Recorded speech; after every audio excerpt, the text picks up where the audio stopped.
There was a time where you were campaigning in the lead up to the 2024 elections, and I think the video still gets used from time to time. I think you're in the Joburg CBD. This is what democracy looks like. Yes.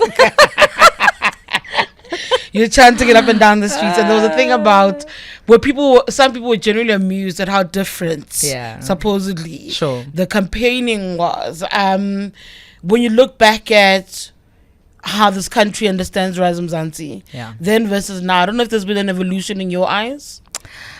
Well, I think we still have a lot of work to do to really get our message across and to make people understand what we're about. And I think it's fair. It's fair that a lot of people are still trying to make sense of us. You know, we arrived as new kids on the block.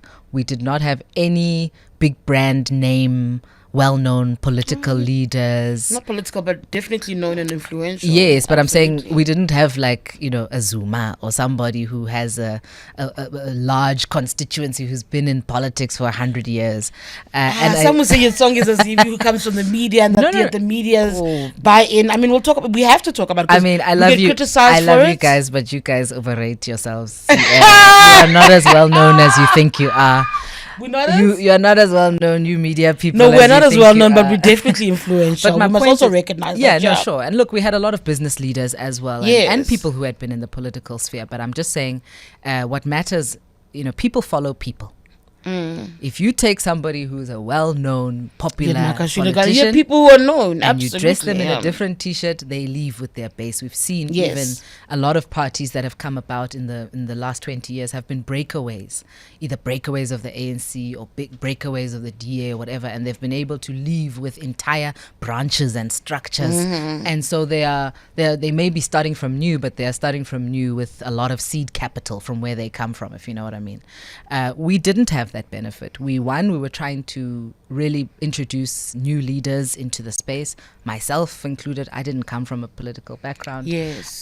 But number two, we were also trying to introduce and have a new way of politicking. And I'm still very committed to that, because we believe that the way that politics has been done has actually, unfortunately, alienated a lot more people than it has been successful in bringing people into the fold.